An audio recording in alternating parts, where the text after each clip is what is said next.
जय हिंद दोस्तों, welcome to Army Super Classes. This is Aryan Shukla. दोस्तों, आज की क्लास में हम जीके के इंपॉर्टेंट क्वेश्चन डिस्कस करेंगे। ये टॉप के क्वेश्चन होंगे। कुछ ऐसे क्वेश्चन हैं जो पुलिस कांस्टेबल की परीक्षाओं में कई बार पूछे गए हैं। तो आप लोग क्लास को ध्यान से देखिएगा एंड क्लास के अंत में बताइएगा कि आपके कितने क्वेश्चन आज निकले। सबसे पहले क्लास को लाइक करिए, अपने फ्रेंड ग्रुप सभी जगह शेयर कर दीजिएगा ताकि ज़्यादा से ज़्यादा लोग जुड़ सकें। और जो फ्रेंड इस चैनल पर नए हैं वो चैनल को सब्सक्राइब करेंगे, बेल आइकन को प्रेस कीजिए ताकि सभी नोटिफिकेशन आप तक पहुंच सकें। चलिए शुरू करते हैं आज की क्लास। क्वेश्चन नंबर फर्स्ट के लिए आंसर करिए। क्वेश्चन है, निम्न में से कौन इनपुट डिवाइस नहीं है? ये चार ऑप्शन दिए गए हैं। ऑप्शन इस प्रकार हैं। Option number B camera, option number B printer, option number C keyboard या ऑप्शन नंबर डी माउस।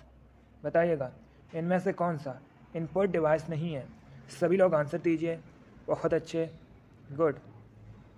पहले ऑप्शन को ध्यान से पढ़िए, उसके बाद ही आंसर दीजिएगा। इसका right answer option number B होगा, printer. Yes, option number B correct answer है। प्रिंटर एक इनपुट डिवाइस नहीं है, इसलिए option number B correct answer होगा। प्रिंटर एक आउटपुट डिवाइस है। बाकी आप लोग याद रखिएगा, कैमरा, कीबोर्ड, माउस ये सभी इनपुट डिवाइस हैं। जिसने भी क्वेश्चन नंबर फर्स्ट का ऑप्शन नंबर बी दिया है उनका राइट आंसर है। Very good. आगे बढ़ते हैं।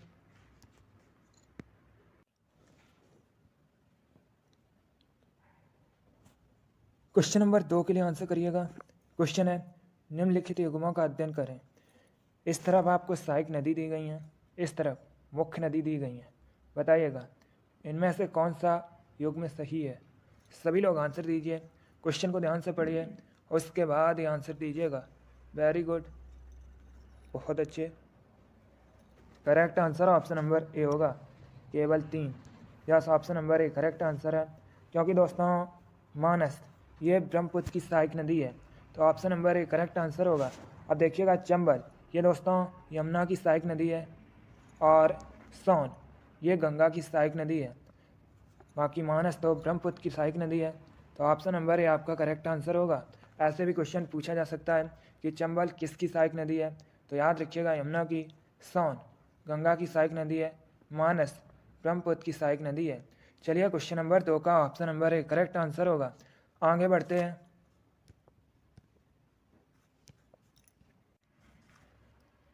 क्वेश्चन नंबर 3 के लिए आंसर करिए। इंपॉर्टेंट क्वेश्चन है, आपके एग्जाम में पूछा हुआ क्वेश्चन है। क्वेश्चन है, मायोपिया क्या होता है? बताइएगा मायोपिया क्या होता है। सभी लोग आंसर करिएगा।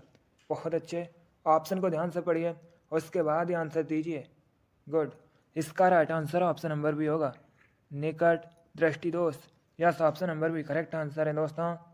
मायोपिया आँख से संबंधित रोग है, इसे निकट दृष्टि दोष भी कहा जाता है, तो ऑप्शन नंबर भी आपका राइट आंसर होगा। जिसने भी क्वेश्चन नंबर 3 का ऑप्शन नंबर बी दिया है उनका करेक्ट आंसर है। बहुत अच्छे दोस्तों, अगला क्वेश्चन देखते हैं। क्वेश्चन नंबर 4 के लिए आंसर करिएगा। यह भी क्वेश्चन आपके एग्जाम में कई बार पूछा हुआ क्वेश्चन है। बताइएगा इंडिया हाउस कहाँ पर स्थित है। आपको बताना है इंडिया हाउस कहाँ स्थित है। ए लंदन में, बी न्यूयॉर्क में, सी मुंबई में या डी कैलिफोर्निया में। आपको बताना है इंडिया हाउस कहाँ पर स्थित है। आंसर करिए, इंपॉर्टेंट क्वेश्चन है। बहुत अच्छे, वेरी गुड, गुड। इसका correct answer option number A होगा, लंदन में। Yes, option number A correct answer है। ब्रिटेन की राजधानी लंदन में इंडिया हाउस स्थित है, तो option number A correct answer होगा। आपके एग्जाम में क्वेश्चन पूछा गया था कि लंदन किस नदी के किनारे बसा है, तो याद रखिएगा लंदन दोस्तों टेम्स या थेम्स नदी के किनारे बसा है। जिसने भी क्वेश्चन नंबर 4 का ऑप्शन नंबर ए दिया है उनका करेक्ट आंसर है। वेरी गुड, इसी प्रकार से आप लोग आंसर करिएगा। अगला क्वेश्चन देखते हैं। क्वेश्चन नंबर 5 के लिए आंसर करिएगा। हिस्ट्री संबंधित क्वेश्चन है। क्वेश्चन है, किस मुगल बादशाह ने हिंदुओं पर लगने वाले जजिया कर को समाप्त कर दिया था। आपको बताना है किस मुगल बादशाह ने हिंदुओं पर लगने वाले जजिया कर को समाप्त कर दिया था। ए अकबर ने, बी हुमायूं ने, सी शाहजहां ने या डी जहांगीर ने। इसका right answer option number A होगा, अकबर ने। Yes, option number A correct answer है। अकबर ने हिंदुओं पर लगने वाले जजिया कर को समाप्त कर दिया था, तो option number A correct answer होगा। आगे बढ़ते हैं। क्वेश्चन नंबर 6 के लिए आंसर करिएगा, इंपॉर्टेंट क्वेश्चन है। बताइएगा सिडबी का मुख्यालय कहाँ पर है।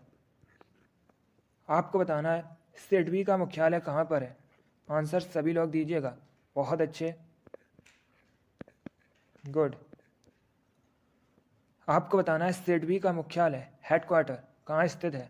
सिडबी भारतीय लघु उद्योग विकास बैंक। एग्जाम में इसमें आपसे पूछा जा सकता है कि सिडबी का फुल फॉर्म क्या होता है, तो याद रखिएगा small industry development bank of India. स्थापना कब हुई थी, 1990 में, 1990 में स्थापना हुई थी। इसका हेडक्वार्टर कहाँ पर है, यह लखनऊ में स्थित है। चलिए क्वेश्चन नंबर 6 का option number A correct answer होगा। सिडबी का मुख्यालय लखनऊ में स्थित है। सिडबी की स्थापना 1990 में हुई थी। आगे बढ़ते हैं, क्वेश्चन नंबर 7। यह भी हिस्ट्री संबंधित क्वेश्चन है, इंपॉर्टेंट क्वेश्चन है, एग्जाम में पूछा हुआ क्वेश्चन है। आपको बताना है भारतीय राष्ट्रीय कांग्रेस की प्रथम महिला अध्यक्ष कौन थी। बताइएगा भारतीय राष्ट्रीय कांग्रेस की प्रथम महिला अध्यक्ष कौन थी। ए एनी बेसेंट, बी विजय लक्ष्मी पंडित, सी सरोजिनी नायडू या डी अरुणा आसफ अली। आपको बताना है भारतीय राष्ट्रीय कांग्रेस की पहली महिला अध्यक्ष कौन थी, तो इसका right answer option number A होगा, Annie Besant. Yes, option number A correct answer है दोस्तों, एनी बेसेंट भारतीय राष्ट्रीय कांग्रेस की पहली महिला अध्यक्ष थी। इन्होंने दोस्तों भारतीय राष्ट्रीय कांग्रेस के कोलकाता अधिवेशन की अध्यक्षता की थी। कब, 1917 में, 1917 में। अब आपसे एग्जाम में क्वेश्चन और पूछा जा सकता है कि भारतीय राष्ट्रीय कांग्रेस की पहली भारतीय महिला अध्यक्ष कौन थी, तो याद रखिएगा सरोजिनी नायडू भारतीय राष्ट्रीय कांग्रेस की पहली भारतीय महिला अध्यक्ष थी। दोनों अलग अलग क्वेश्चन हैं। चलिए क्वेश्चन नंबर 7 का option number A correct answer होगा। भारतीय राष्ट्रीय कांग्रेस की पहली महिला अध्यक्ष एनी बेसेंट थी। जिसने भी क्वेश्चन नंबर 7 का ऑप्शन नंबर ए दिया है उनका राइट आंसर है, वेरी गुड। आगे बढ़ते हैं, क्वेश्चन नंबर 8 के लिए आंसर करिएगा, इंपॉर्टेंट क्वेश्चन है। आपको बताना है राज्यसभा का सभापति कौन होता है। बताइएगा राज्यसभा का सभापति कौन होता है। ए राष्ट्रपति, बी प्राइम मिनिस्टर, सी उपराष्ट्रपति या डी स्पीकर। आपको बताना है राज्यसभा का सभापति कौन होता है। जिसने भी क्लास को लाइक नहीं किया एक बार लाइक करिए, अपने फ्रेंड ग्रुप सभी जगह शेयर कर दीजिएगा ताकि ज़्यादा से ज़्यादा लोग जुड़ सकें। और जो फ्रेंड इस चैनल पर नए हैं वो चैनल को सब्सक्राइब करेंगे, वाला आइकन को प्रेस कीजिए ताकि सभी नोटिफिकेशन आप तक पहुंच सकें। इसका right answer option number C होगा, उपराष्ट्रपति। Yes, option number C correct answer है। राज्यसभा का सभापति उपराष्ट्रपति होता है, तो option number C correct answer होगा। वर्तमान में भारत के उपराष्ट्रपति जगदीप धनखड़ हैं। चलिए क्वेश्चन नंबर 8 का option number C correct answer होगा। आगे बढ़ते हैं, क्वेश्चन नंबर 9 के लिए आंसर करिए। अच्छा क्वेश्चन है, क्वेश्चन है कैल्शियम किसकी वृद्धि में सहायक है। यह 4 ऑप्शन दिए गए हैं। बताइएगा इनमें से किस में कैल्शियम सहायक है वृद्धि में।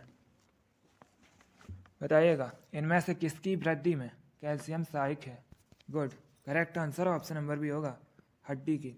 Yes, option number B correct answer होगा। आगे बढ़ते हैं, क्वेश्चन नंबर 10 के लिए आंसर करिए। इंपॉर्टेंट क्वेश्चन है, अच्छा क्वेश्चन है। अरब सागर में इनमें से कौन सी नदी गिरती है। यह 4 ऑप्शन दिए गए हैं। ए गोदावरी, बी कृष्णा, सी ताप्ती या डी महानदी।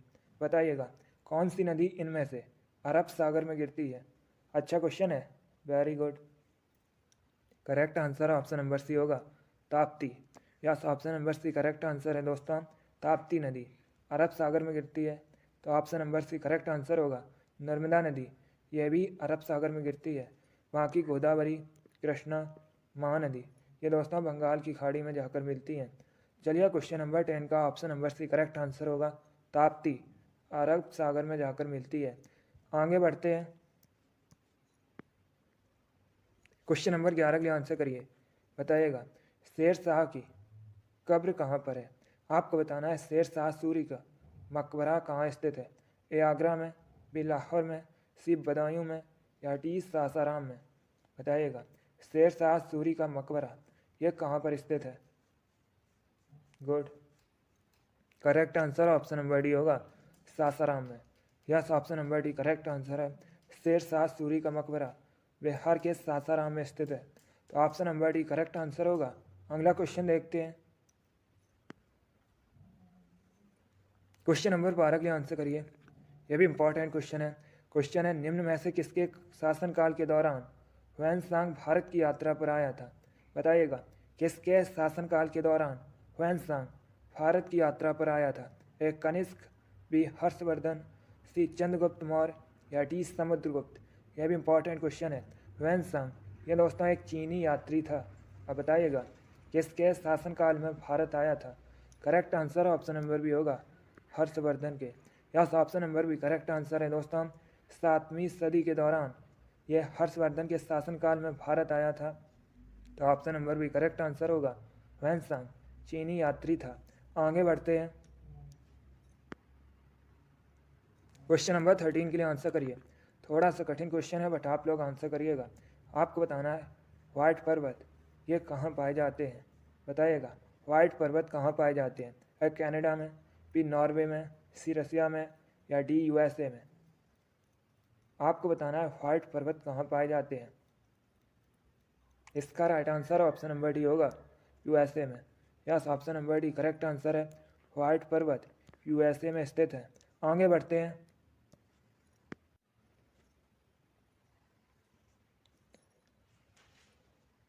क्वेश्चन नंबर 14 के लिए आंसर करिए। अच्छा क्वेश्चन है। बताइएगा, रडार यंत्र किस काम में आता है? आपको बताना है रडार किस काम में आता है। ऑप्शन को पढ़िए और उसके बाद आंसर दीजिएगा। आपका एग्जाम में क्वेश्चन पूछा गया था कि रडार का फुल फॉर्म क्या होता है, तो याद रखिएगा, रडार का फुल फॉर्म होता है रेडियो डिटेक्शन एंड रेंजिंग। अब बताइएगा, यह किस काम में आता है? Right answer option number D होगा जहाज़ों की गति, स्थिति व दिशा मापने के लिए, तो ऑप्शन नंबर डी आपका राइट आंसर होगा। आगे बढ़ते हैं। क्वेश्चन नंबर 15 के लिए आंसर करिए। बताइएगा, विश्व में सबसे अधिक कॉफ़ी का उत्पादन किस देश में होता है? आपको बताना है, विश्व में सबसे अधिक कॉफ़ी का उत्पादन किस देश में होता है? गुड, बताइएगा, विश्व में अधिकतम कॉफ़ी उत्पादक देश है? Ethiopia, B Sri Lanka, C Bharat या डी ब्राज़ील? इसका right answer option number D होगा Brazil. Yes, option number D correct answer है। विश्व में सबसे अधिक कॉफ़ी का उत्पादन ब्राज़ील में होता है, इसलिए option number D correct answer होगा। अब अगर आपसे एग्जाम में पूछा जाए भारत के किस राज्य में सबसे अधिक कॉफ़ी का उत्पादन होता है, तो याद रखिएगा कर्नाटक में दोस्तों भारत में सबसे अधिक कॉफ़ी का उत्पादन होता है। और अगर आपसे पूछा जाए भारत में सबसे अधिक चाय का उत्पादन किस राज्य में होता है, तो याद रखिएगा असम में भारत में सबसे अधिक चाय का उत्पादन होता है। चलिए, क्वेश्चन नंबर 15 का option number D correct answer है। विश्व में सबसे अधिक कॉफ़ी का उत्पादन, अधिकतम कॉफ़ी उत्पादक देश ब्राज़ील है। आगे बढ़ते हैं।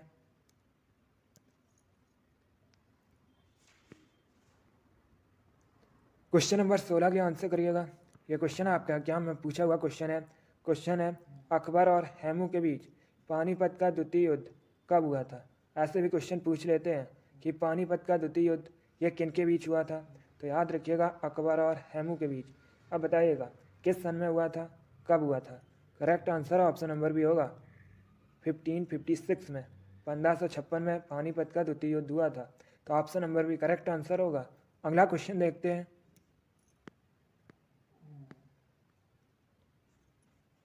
क्वेश्चन नंबर 17 के लिए आंसर करिए। यह भी इंपॉर्टेंट क्वेश्चन है। क्वेश्चन है दोस्तों, अष्टप्रधान का अर्थ क्या था? बताइएगा, अष्टप्रधान इसका अर्थ क्या था? ऑप्शन को पढ़िए और उसके बाद आंसर करिएगा। ऑप्शन इस प्रकार हैं। ऑप्शन नंबर ए, मंत्रियों की एक परिषद जो मराठा शासक के सलाहकार के रूप में कार्य करती थी। ऑप्शन नंबर बी, कुछ नेताओं द्वारा बताए गए अष्टमार्ग। ऑप्शन नंबर सी, एक तरह का कर। या ऑप्शन नंबर डी, उपरोक्त में से कोई नहीं। अब बताइएगा, अष्टप्रधान का अर्थ क्या था? इसका correct answer option number A होगा। Yes, option number A correct answer है दोस्तों। अष्टप्रधान मंत्रियों की एक परिषद थी जो मराठा साम्राज्य के सलाहकार के रूप में कार्य करती थी, तो ऑप्शन नंबर ए आपका राइट आंसर होगा। आगे बढ़ते हैं। क्वेश्चन नंबर 18 के लिए आंसर करिए। क्वेश्चन है, भारत में गरीबी हटाओ का नारा किस पंचवर्षीय योजना के अंतर्गत दिया गया था? यह भी इम्पोर्टेंट क्वेश्चन है, बताइएगा। गरीबी हटाओ का नारा भारत में किस पंचवर्षीय योजना के अंतर्गत दिया गया था? ए पहली, बी दूसरी, सी चौथी या डी पाँचवीं? इसका right answer option number D होगा, पाँचवीं। Yes, option number D correct answer है। भारत में गरीबी हटाओ का नारा पाँचवीं पंचवर्षीय योजना के अंतर्गत दिया गया था, तो option number D correct answer होगा। आगे बढ़ते हैं, क्वेश्चन नंबर 19 के लिए आंसर करिए। बताइएगा राष्ट्रीय रासायनिक प्रयोगशाला कहाँ स्थित है? आपको बताना है राष्ट्रीय रासायनिक प्रयोगशाला यह कहाँ पर स्थित है? ए चंडीगढ़ में, बी भावनगर में, सी पुणे में या डी पणजी में? बताइएगा राष्ट्रीय रासायनिक प्रयोगशाला कहाँ पर स्थित है? इसका right answer option number C होगा, पुणे में। Yes, option number C correct answer है। महाराष्ट्र के पुणे में राष्ट्रीय रासायनिक प्रयोगशाला स्थित है, तो ऑप्शन नंबर सी आपका राइट आंसर होगा। अगला क्वेश्चन देखते हैं।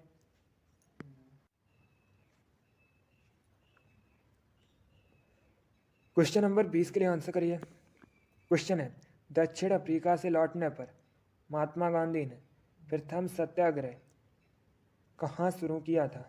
बताइएगा। आपको बताना है दक्षिण अफ्रीका से लौटने के बाद महात्मा गांधी का प्रथम सत्याग्रह कौन सा था? Right answer option number C होगा, Champaran. Yes, option number C correct answer है दोस्तों। दक्षिण अफ्रीका से लौटने के बाद महात्मा गांधी का प्रथम सत्याग्रह चंपारण का था, तो option number C correct answer होगा। अब आपसे पूछा जा सकता है कि चंपारण का आंदोलन यह किस सन में हुआ था या किस वर्ष हुआ था? तो याद रखिएगा 1917 में, 1917 में हुआ था। चलिए क्वेश्चन नंबर 20 का option number C correct answer होगा। आगे बढ़ते हैं, क्वेश्चन नंबर 21 के लिए आंसर करिए। क्वेश्चन है महाराष्ट्र में जो एलोरा की गुफा है उसका निर्माण किसके शासनकाल में हुआ था? पहली बात तो आप लोग याद रखिएगा एलोरा की गुफा महाराष्ट्र में है। अब बताइएगा इनका निर्माण किसके शासनकाल में हुआ था?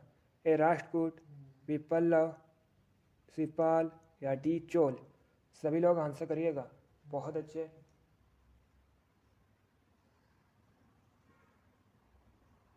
गुड। इसका राइट आंसर क्या होगा? Correct answer option number A होगा, Rashtrakuta. Yes, option number A correct answer है दोस्तों। महाराष्ट्र में एलोरा की गुफाओं का निर्माण राष्ट्रकूट के शासनकाल में हुआ था, तो option number A correct answer होगा। आगे बढ़ते हैं, क्वेश्चन नंबर 22 के लिए आंसर करिएगा।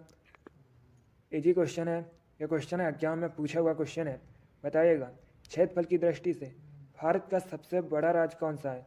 आपको बताना है क्षेत्रफल की दृष्टि से भारत का सबसे बड़ा राज्य। ए उत्तर प्रदेश, बी बिहार, सी राजस्थान या डी महाराष्ट्र? आंसर करिएगा।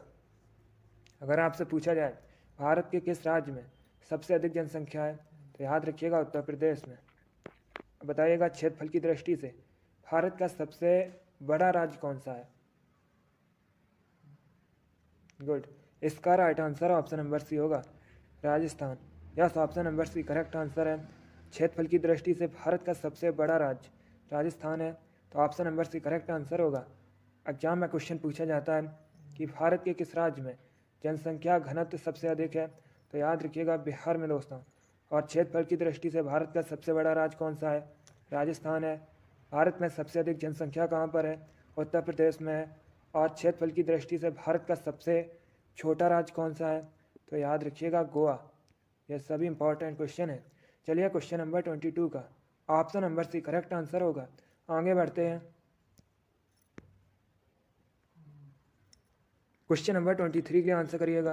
क्वेश्चन है भारत एवं पाकिस्तान का विभाजन किस योजना के तहत हुआ था? इसका right answer option number A होगा, माउंटबेटन योजना। Yes, option number A correct answer होगा। आगे बढ़ते हैं, अगला क्वेश्चन देखते हैं। क्वेश्चन नंबर 24 के लिए आंसर करिए। यह भी क्वेश्चन आपके एग्जाम में पूछा हुआ क्वेश्चन है। क्वेश्चन है तंबाकू में पाया जाने वाला रसायन इनमें से कौन सा है? बताइएगा इनमें से कौन सा रसायन तंबाकू में पाया जाता है? बहुत अच्छे, इसका right answer option number B होगा nicotine. Yes, option number B correct answer है निकोटीन। तंबाकू में पाया जाने वाला रसायन है, तो option number B correct answer होगा। आगे बढ़ते हैं। क्वेश्चन नंबर 25 के लिए आंसर करिए। क्वेश्चन है, भारत में न्यायपालिका निम्न की देखरेख में कार्य करती हैं। ए प्रधानमंत्री की देखरेख में, बी राष्ट्रपति की देखरेख में, सी संसद की देखरेख में, या डी स्वतंत्र होती हैं। बताइएगा, भारत में न्यायपालिका किसकी देखरेख में कार्य करती हैं। इसका right answer option number D होगा स्वतंत्र। Yes, option number D correct answer है दोस्तों। भारत में न्यायपालिका स्वतंत्र कार्य करती हैं, तो ऑप्शन नंबर डी आपका राइट आंसर होगा। जिसने भी क्वेश्चन नंबर 25 का ऑप्शन नंबर डी दिया उनका राइट आंसर है। वेरी गुड, बहुत अच्छे दोस्तों, गुड। चलिए दोस्तों, आज की क्लास में हमने 25 जीके के इंपॉर्टेंट क्वेश्चन डिस्कस किए with extra fact. I hope आप सभी को यह क्वेश्चन समझ आए होंगे। सो क्लास को लाइक करिए, शेयर करिए। चैनल पर नए हैं तो चैनल को सब्सक्राइब कीजिए, बेल आइकन को प्रेस कीजिए ताकि सभी नोटिफिकेशन आप तक पहुंच सके। आप लोग अपना स्कोर जरूर बताइए कि आपके 25 में से कितना क्वेश्चन राइट निकले। चलिए, इसी के साथ मैं आपको मिलूंगा अगली क्लास में। Thank you guys, thank you for watching. God bless you all.